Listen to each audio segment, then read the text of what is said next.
Hi, Mitch. Welcome to one of my latest sort of interviews about people who I've admired in supported employment. Great. So, welcome, Mitch Mitchell, to the latest version. First of all, I just want to get you started on really, I've known you for so many years, but when did you first get involved in supported employment? Um, uh, First of all, thank you very much for admiring me, Rob. And it goes both ways, sir. I started, I've worked in supported employment 30 years. I'm probably here today because when I was at school, my teenage band were rubbish.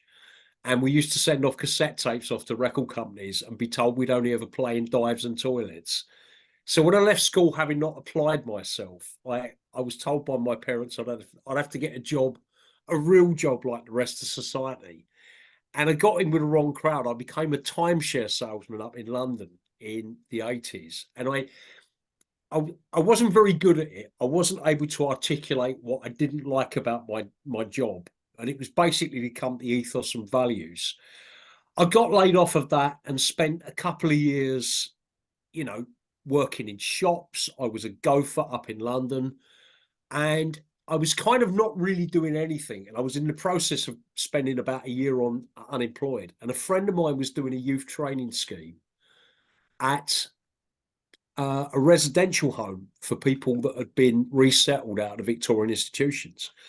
And on a Wednesday morning, I used to go and sign on. So on the way down there, I used to pop in and see my mate who was doing a YTS. And I quite like the guys she worked with. I like chatting to them. And one Sunday lunchtime, I'd been to the pub and I thought, oh no, I'll go round to the residential home. And she dragged me outside and said, get off your backside and work with people with disabilities. I think you'd really be good at it. So I did a year's voluntary work at a day centre for people with learning disabilities in Gravesend. I loved it. And part of my voluntary work was taking people to work experience placements. And that was part of it was under like Alpha Employment, which became Kent Supported Employment. I I, applied. I I remember Alpha I Employment. I remember. I know you remember. remember Alpha Yeah, Employment. yeah, I remember Alpha. I think I first came across Alpha, I think in around about 1994. That Yeah, was the yeah, first time I did some work with Alpha then. yeah. I remember you being around that time, and like I applied for a job as a job coach and started working in April 1993, and I've Yeah, been with the organisation ever since. It's all I know really. yes, because Alpha then sort of went into Kent, into Yeah. into What? into the Kent Council, didn't it? Well, we were always part of Kent Council. There was Alpha Employment in Dartford and Gravesend. And then in another part of Kent, it was an organisation called Tunbridge, called Kite, Yeah, which I was a remember Kent, them both. yeah, guy called Steve Ogilvie started it Yeah, up. And about I think it was I want to say December '99 that Kite and Alpha Employment became Kent Supported Employment. So yeah. I think that's about the time. At that time, I was working in Bromley. So I was on the edge of the borders. I was on the Kent version of London, and I was working in job matching in I was going to Bromley. say I remember you working for Job Match. Yeah, Yeah. yeah, So I was yeah. working for them for 4 years, and that's when I think I did a bit of joint work with Kathy at the time. Mm, I'd yeah. known Kathy well before then, but that's when I was doing work with Kathy as Alpha, and I knew Steve Ogilvie from Kite at the time, so I'd known you both. So I think you know, for me, you was one of those first supported employment agencies around. It was Yeah, sort of yeah. very true to mission. Mm. I look back at that period of time and I think if you know what went on before, like sort of sheltered workshops and things like Mm. that, I always liken supported employment to a bit like the punk music scene, in as much as there was all this drive, determination, and challenging the status quo, but much like the old punk bands, um, we couldn't play our instruments properly. There was no refinement, and we used to get. You remember the days of getting like textbooks imported from America and reading Mm. up about vocational profiling because there just wasn't any training on it. No, I mean. when I first started, there wasn't even TSI. So TSI No. came. I started in 1986, and TSI came around about 1988 when Mark Gold Associates came over and started that first level. So before 1986, we didn't know. I was doing vocational profiles, but I didn't know there was such a thing as vocational profiles. But it was all in my head. And of Yeah. course, if anything went wrong or I was on holiday and there was a job came up, no one knew that was the right type of job. I think you've been one of those people that have been responsible for what I would call the professionalization which of supported employment, which has been so important. And I think you're one of the people who've really hit the vanguard of that from those 90s where it was a little bit Wild West. Unlike punk, I said that we were like a bunch of hippies. That we Oh, all yeah, totally. you know, none of us wore suits. We all liked a good time. We all believed in our values of, you Mm. know, peace, love, and we can do these things. But we all actually needed to be a bit more business minded, and I think you've been one of those people that have got supported employment, like towards that business minded end. Yeah, I don't know if you'd have said to me back when I sort of started in the 90s and had hair down to my backside and looked a bit like Swampy, that I would now be looking at like budget forecasts and things like that. And I'd never have believed you, never have believed you. But I think, I think we, I think our industry had to go that way. I Mm. think our sector had to be more business minded. And like, if an old hippie like me can learn to do that, then that's the way things are nowadays. Yeah, I think supported employment where people were really good, there was that creativity.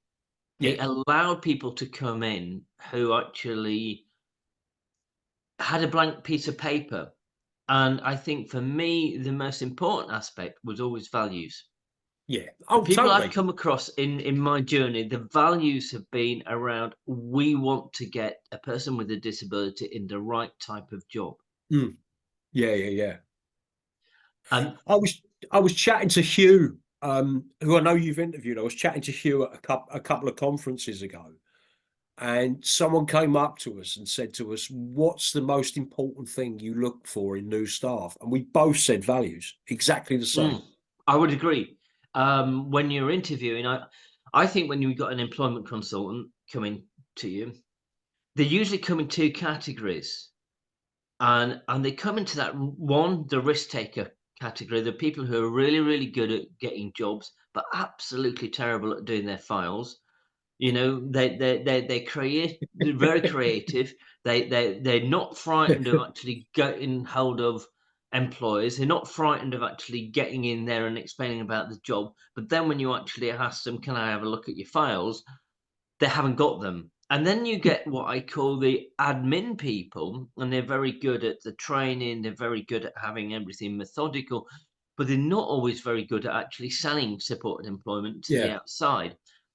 And this is why it's such a difficult job to do right. Mm. You know, that job of training, the training that has to go on is either or, either helping that person to become more creative, see the possibilities, move them out of their shell, and for the risk taker to say, actually, your files are really important, not just for you, but for the person you're working with. I think you can train that, and I think that those are Yeah. trainable things. Where you can't really train is that inherent value of where you come from. I'm going to put something to you, and I don't know whether this is true or not. It's something that I felt.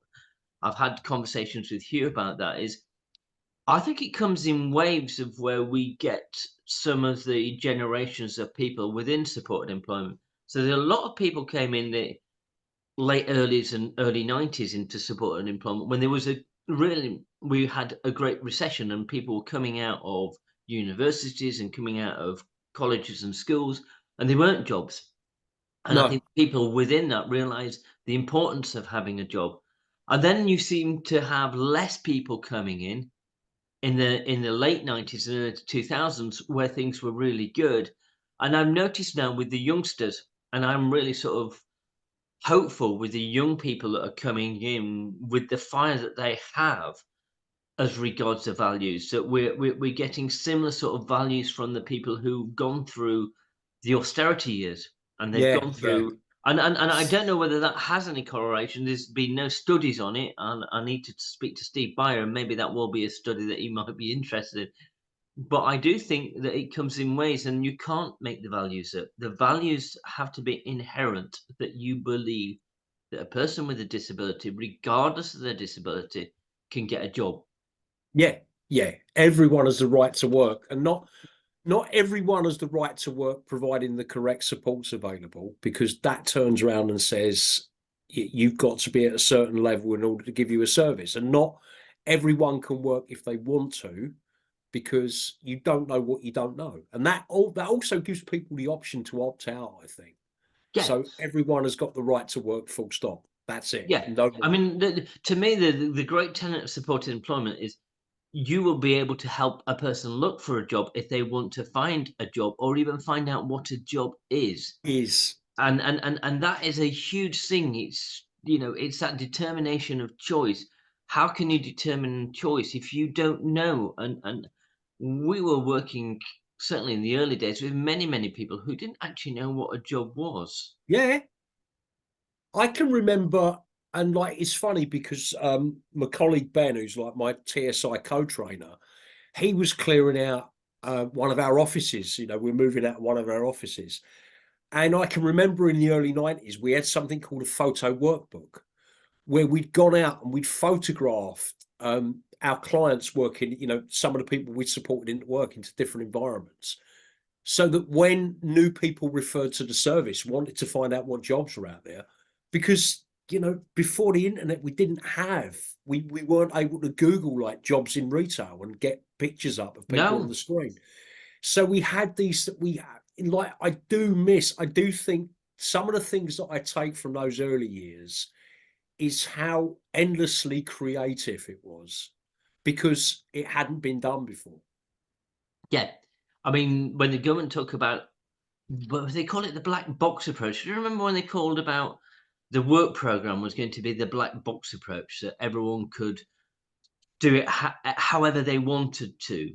And I always thought, well, support employment was very much like that. Is that we were very much trying, and sometimes failing, but mainly succeeding and actually changing the narrative. And I think this is, you and with in Alpha, and in Blake's Wolf, and Mm. a number of Yeah, other yeah, yeah. agencies, we changed the narrative. And I think changing the narrative, I think still that changing the narrative needs to go on. It still needs to, I call it pushing the boulder up the hill. It needs lots of people to do it. And I think we're Yeah, yeah, still in yeah. that position of needing to change the narrative, that it's right for people with disabilities to work and not to be sanctioned into work. It doesn't work. No, no, I totally agree with you. I think sometimes when we look at the rhetoric that comes from the higher bodies that kind of steer what we do, it's knowing that it has to be non-punitive. Because if I remember I've had worked on contracts in the past where people have been mandated into turning up, Yeah. and it's a tough gig. It's a tough gig for practitioners to all of a sudden go from people that want to work, that people are kind of being driven into work. There's a different mindset, and it's much harder. It's a much harder gig for a Yeah. practitioner. I personally think there should be no mandation into Mm, work. I think supported employment works when the person either wants to find out what work is, or just want to work. yeah, Um, yeah. I mean, when was your road to Damascus to move into that sort of more professionalization of supported employment? Because it's moved, and it now, fortunately for people starting on in this, wonderful sort of journey, there is a lot of, or there's a plethora of good help for them. You Yeah, being yeah. one of them. I think I mean I never realized that I should be a trainer. I think I always thought that I should be a manager. Years ago, when like Alpha Employment and when Kent Supported Employment first started, like the company induction would be, this is your office, these are your colleagues, and then go and spend a day with Mitch. That was part of everybody's induction. Right. And I used to think that I know I need to be a manager, and I hated it. I started line managing people and didn't like it. Right. Um, but my role as always, even back then, I suppose, was unofficial company trainer. And I think probably 15 years ago, I started training. We had 12 members of staff starting on the same day. We greatly expanded as a service. And I turned around to our head of service at the time and said, it's probably going to be difficult to have all 12 people come up and spend a day with me individually. So he said, well, what do you want to do? I said, well, what about I write a training course? And I wrote a training course called, I'd written like a manual called How to Be a Job Coach, right? Right. And there was a piece of job coaching I was doing back in the 90s. And it was a building services round at the local council. And when I was around there supporting these guys in their roles, there was a file on the window ledge of where we worked, and it was called work instructions, right? And I sat there and I thought, when we've got new people starting, how do we as an organization convey that information? How do we tell them this is what you need to do? So I went away and I just wrote it in my spare time. I wrote this manual called How to Be a Job Coach, and I've still got a copy of it. And it's so headstrong, it's so belligerent, right? It's written as I was 15 years ago. So what's changed? Has anything changed? I mean, if I was to look at it now, would I go like that, or I mean, what's changed? You say it's so belligerent, but actually, I think sometimes being belligerent about what is There's right and there's is a not such a difference. bad thing. I suppose that there's a difference between the way that I can convey information and that actually it's a bit extreme in places. It's quite forthright, and you must do this. It's not your role to do this. So there's a Right. better way of framing stuff. There's a better way of putting those points So over. so now you're working on helping people get the buy-in rather than Yeah, this it's is not. helping them reach that conclusion themselves. Yeah, it's not about me dictating. I suppose it was quite, because it was a training manual, because it was like something for internal use. It was quite dictatorial. Yeah.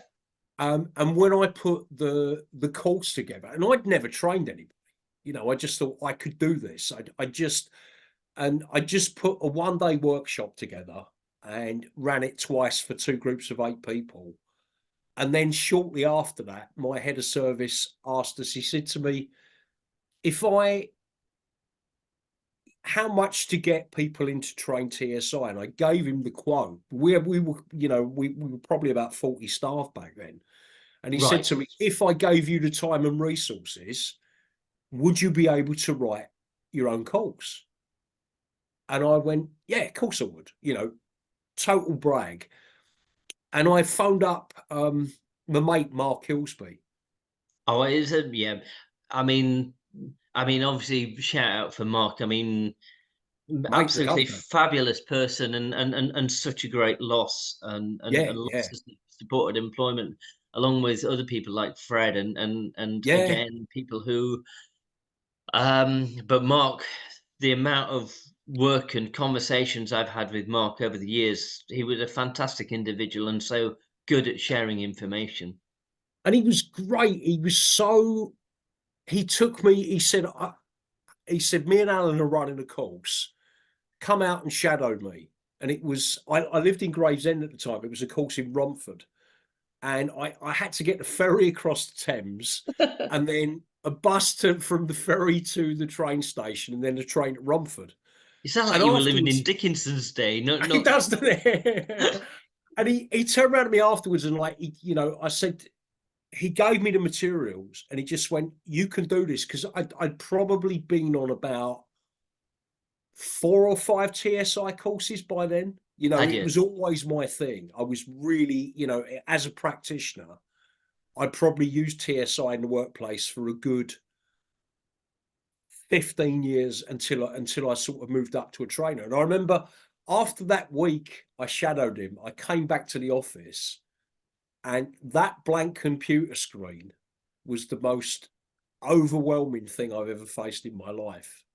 And just putting those first courses together with my co-trainer, I remember when it got to bike break training day, Hmm.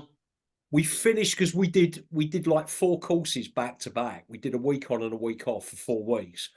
And the first bike break training day, after we finished, we sat down and we went, it's actually worked. All we've done has actually worked.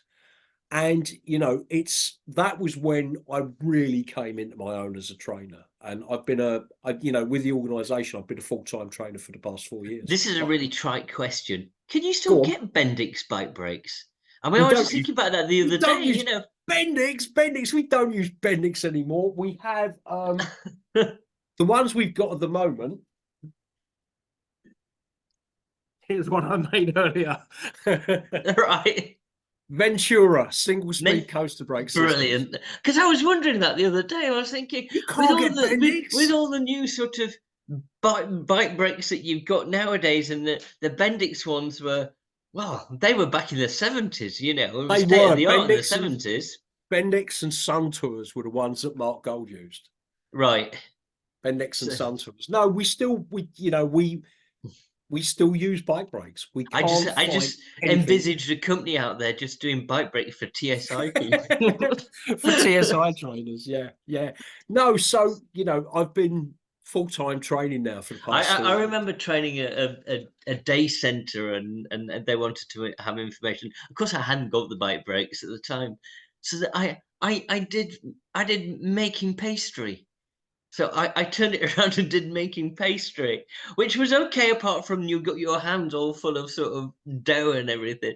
But Yeah, there's a it was trying to make it yeah, it would be better and cleaner with bike brakes, but it is about building the steps and making the steps. And mm, it was actually, going back to that is, and that's a creativity that I think comes out of the support and yeah, employment of people saying, oh well, we haven't got that. Well, we'll use something, and yeah. so yeah, I remember doing a TSI training to people in Bromley with using pastry. So I don't think you'd want to eat it after. So how long now have you been training? Because you're now part of education. Is it Education People you're part of now? Yeah, well, within Kent, we're known as Kent Supported Employment. Yeah, Nationally, we're known as Specialist Employment Service, and we're part of the education people. yeah, So I've been training full time. I started my full time training role in January 2020, and then 3 months later, or a couple of months later, we were plunged into lockdown. right. So like everything changed then. Yes, and I think it's what's been interesting again about lockdown. It changed the world, Hmm. but it also changed our adaptability. And at that time, I was doing some European projects, Mm, and all of a sudden, Skype became no longer, and Zoom and Teams became, and all of a sudden you saw that the fact that they got breakout rooms, and you got yeah, polls, and you got whiteboards, and all of a sudden you'd got this online platform that meant you could train. So I remember doing employer engagement training to people in Lithuania, in Romania, and in Portugal, and moved on to that to doing the full toolkit training to people in Lithuania using Zoom and yeah. being able to use him. And I think for all the sort of bad side of the pandemic and it has meant that we can be creative, certainly when it comes around to training. I I think that I'm quite. When I used to train face to face, I used to jump up and down and leap around the room. I find it I move constantly, even though I'm sat down all day. Yeah, I'm very When similar. when they when we had to go to using stuff and doing online delivery, I've always kind of likened the people that were able to adapt a bit like when silent movies became talkies. Mm, the people that adapted were the ones that went into talkies, and some people, online's not for them. And I remember, I remember running some training for a company who we did quite a lot of work with. I was doing disability confident training, and I'd put people in breakout rooms, and I said, like, when you come back, um, I've given them case studies, and I said, when you come back, we'll go through the answers as a group. So everybody came back after 10, 15 minutes, and I said, right, group one, what barriers did the person face at the point of application? And there was silence. And I thought, okay, I know that not everybody feels comfortable talking online. So I went, right, because of their autism, blah, blah, blah, blah, blah. What barriers do you think that they would face at interview? And again, there was silence. So I thought, okay, right, so I'll go ahead. And what support do you think if they need starting the job? And again, there was silence. And I'd got halfway through explaining, and one of the delegates went, do you think the trainer's coming back? And I looked, and my camera was off and my mic was on mute. And I'd been chatting to them. I'd been chatting to them for like 7 minutes, and they'd be sat there. They were so patient. They were just sat there like, and I I thought, know. I blimey, this mean, is I mean, I think there was that bit about learning how to do. I found it better if I had someone who could be my admin. So if I was doing any training, to have someone who could yeah, deal with the mechanics of Zoom, because things like putting people in breakout rooms and doing yeah, all the things that technically something would go slightly wrong. I'd sit someone in a room on their own or something like that. So but I do think it's opened that possibility, and I think it's with webinars and yeah. even this part of people being able to listen to people around supported employment. I think has opened up possibilities Mm. that we never had before, which I think is a good thing. It was always an ill wind that blew no good, and I think it's something that has adapted. But I think, and this is another question to you, what challenges are going to be ahead for the employment of people with disabilities? Because obviously there's good and bad as regards the way that the world is moving. I think, I think one thing I've really sort of, much like yourself, I was at the base conference this year, and I think as an industry, we're not sometimes quick enough to embrace new technology. Mm, Like, I think as practitioners, it's a question of learning to use artificial intelligence, hmm because the way that I think like applicant tracking systems work now, when people submit an application form, I think that's a barrier. I think mm. that I don't know. I don't really see. I think if practitioners gets their heads around using artificial intelligence, they really are ahead of the game. Yeah.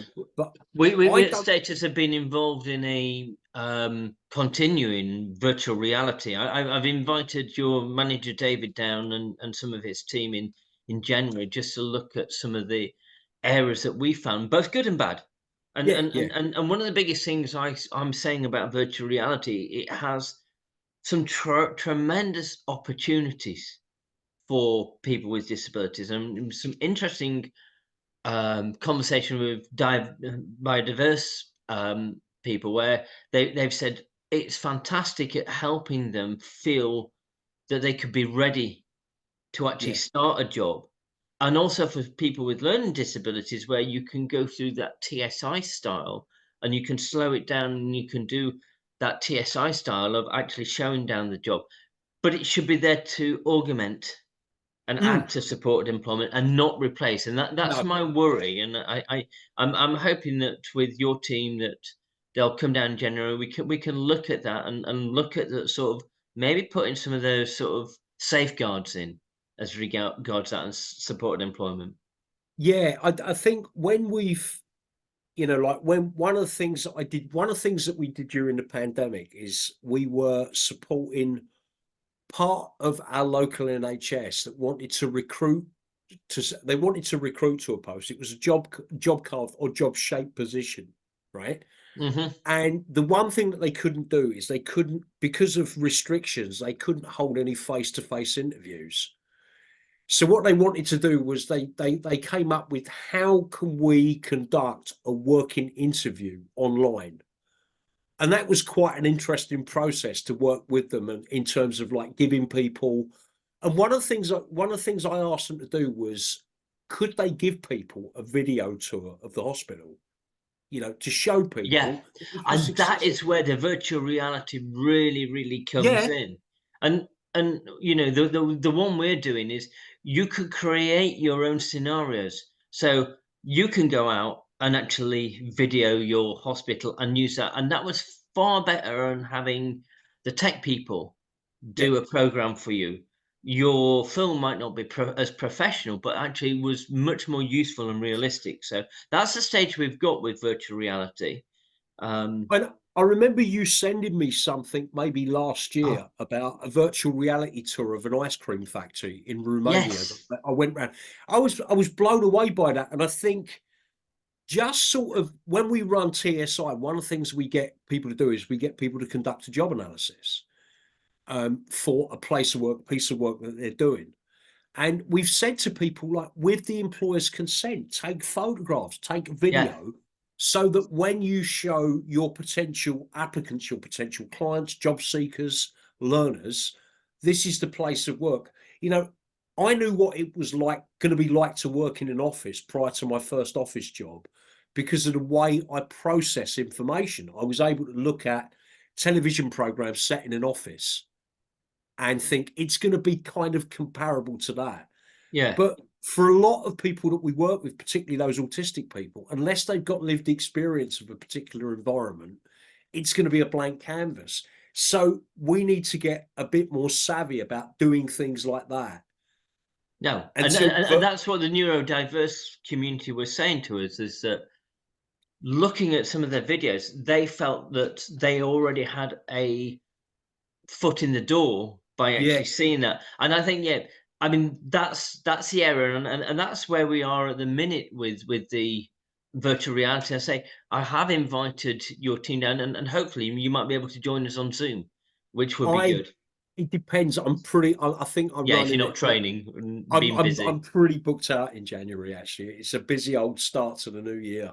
I've Yeah. got two TSI courses in January, so that's 2 weeks of it gone. Oh, well, So that's good. It's good that, and again, what is good is I don't know your feeling, and I alluded to it at the beginning is we're the old gits now. We're yeah, that sort of people who are you know we've been in it for many years. What are your feeling about the young people who are moving into this career? I I I think that we've got to, we've got to have a youth policy really in support and employment. I think we've got to get people in. Mm. We've got to get people in because we're not going to be around forever, Rob. We're not. No, no. I mean, I don't know whether you've met Keith Bates, but me and Keith Yeah, Bates have okay. often Yeah, said, what happens when the maverick 60-year-old chief executives leave? And a yeah, little bit of this is about what happens. I always said it's like pushing a boulder up the hill, this sort of trying to sort of get supported employment recognized. It's getting the young people enthused and realizing actually you're in it for the long haul. Because when I started, I didn't think I'd need to be here in my 60s, sort of saying actually no, supported employment works, the fact that people with disabilities should be able to have jobs. I thought that society would have accepted that.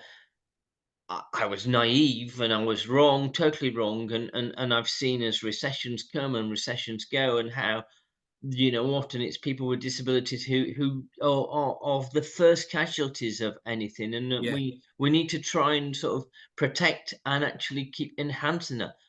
I am pleased where I see many people with disabilities that there's I've done so much work with people with Down syndromes, and I like the fact that they are so feisty now. They're yeah, often so confident, and they're telling you what they think. They're actors and they're dancers, and they own their own businesses, and they tell yeah, you quite clearly to f off. That they want to. I'm actually proud when you get them to people saying that, because it's actually showing that they're growing and yeah. as a community, and they have. their own rights, and I think that is Yeah, incredibly yeah, important. yeah. I think you know, one of my colleagues asked me. We've done some work with the skills and employability services with the education people. And I was asked to make a video of me talking about why people should go in for a career in supported employment and like what it's given me. And you know, if you've done it for as long as we have, I can't imagine what my life would be like without it. No, I can't. I It, mean, it's no, it's it's defined my impossible. life definitely, and it's I think it's something I'm incredibly proud of, that I've helped people with disabilities not only get jobs, start lives, be married, Yeah, be actually political, actually own their own businesses, actually be on governors of NHS. I think all of those things are incredibly important, and I think it's something that you know, I never believed I could be that could be so influential, but actually changing people's lives for the better is a wonderful thing. yeah, yeah. And I think I do. Part of me really misses being a practitioner and seeing that happen. You know, when someone moves into a job, you know, that sense of that feeling's kind of unmatched. Yeah, But if I can run a course and make the delegates believe that they can do that, then that's better for yeah, me. yeah, and You don't get that immediate, like, kind of, I suppose, instantaneous, like, buzz. I can see that change. You don't get that buzz. No, But when you get people like that turn around and say, you've changed my life, I'm going to go, this is the best training that I've ever had, then, you know, I'm going to go and do this. It's like, and bear in that's, mind, if you're training 10 or 11 people in each course and you're doing 10 of those a year, that's if not more, that's over yeah, 100 people that you've got that chance of helping them get 10 or yeah, 11 people into jobs a year, and more so. That's changing people's lives so much more. So it's yeah, such an important thing to be doing. yeah, yeah, yeah. It's just, you know, I never thought I'd land up doing this for as long as I have. Did any of I us? think after the first couple of years, I didn't really realize it would be a career. I just it was just the right thing to do. It was just the right thing to do. I was good at being a job coach, if I say so myself. I And ask all my people this is, and that is, what has been your best thing that you think you've ever done within, or has happened to you in supported employment? I think my proudest moment was getting base practitioner of the year about 5 years ago. That's I kind remember, of a I remember that. I was dying. I had COVID before COVID was invented. That particular one. So I just about saw you get it, and then I collapsed. So no, that was wonderful, and well deserved, and hugely deserved that you got that practitioner award, because it sort of was a wonderful sort of accolade, and I think having accolade from your peers is something incredibly important. I think I think also putting together a TSI course and for it to be, I think what I like about our TSI course is that it's I wanted to make something that was accessible for people and Yeah. that everybody could understand and everybody could practical application. So I mean, immensely proud of that as well. And the last person I got into employment as well, the last person that I got a job for before I hung up my practitioner's gloves, he is a gentleman who is now doing a level 7 apprenticeship. Brilliant. He's a disability confident ambassador for his organisation, and he got most promising apprentice of the year award in his industry and sector. That's fabulous. And he was that what a way to go out. What a way to go out. And another thing before I go is that my understanding now, you not only is it Mitch Mitchell TSI trainer, isn't it Mitch Mitchell influencer?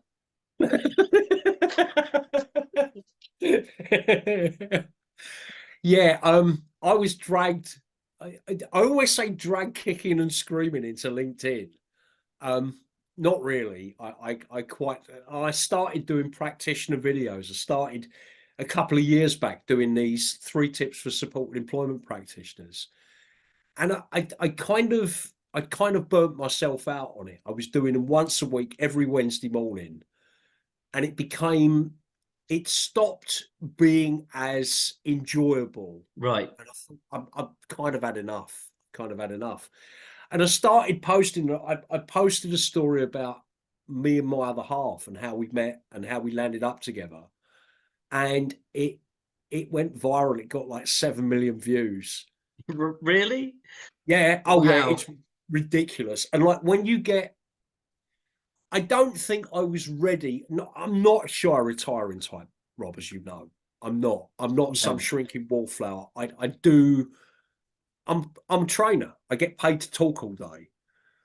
And when all of a sudden you're getting invites to open up orphanages in Uganda and go on chat shows in Canada, life becomes a little bit surreal. I And bet it does. it honestly, it was too much attention for even me.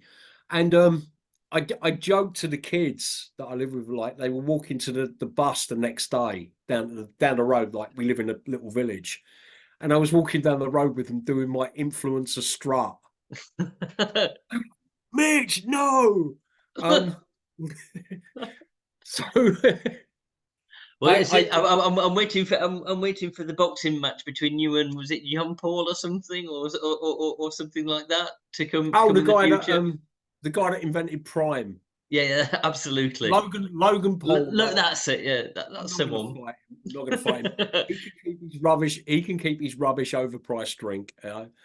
Um, but yeah, I do think for me, like LinkedIn, social media has But been really good. actually, on a serious point, I think this is it's important. Getting supported employment, the fact that people with disabilities should gain employment. The more people have views, I think it's fantastic. The more people understand the important work that you've done and carry on doing within supported employment is immense. And it'll go onto my LinkedIn site with maybe 200 followers, and I look forward to getting on your site with about 7 million followers. Well, I wouldn't say I've got 7 million followers. I had a post that got 7 million views, steady on. But yeah, no, I think that anything that kind of pushes our industry Yes.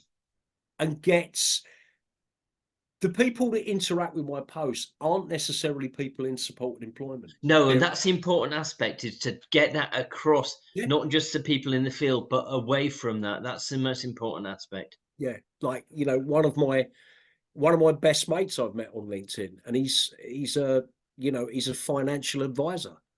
And his knowledge of what our industry does and what generally how society understands disability has been like kind of helped along by the stuff that I've posted. So Brilliant. I think on that note, it's probably a very good time to say, Mitch, thank you. You've been entertaining and hugely informative as normal. Rob, what an absolute pleasure, sir. Take care, and if I don't speak to you before, have a wonderful Christmas. You too. Thank you, Mitch. Cheers. Bye bye. Bye.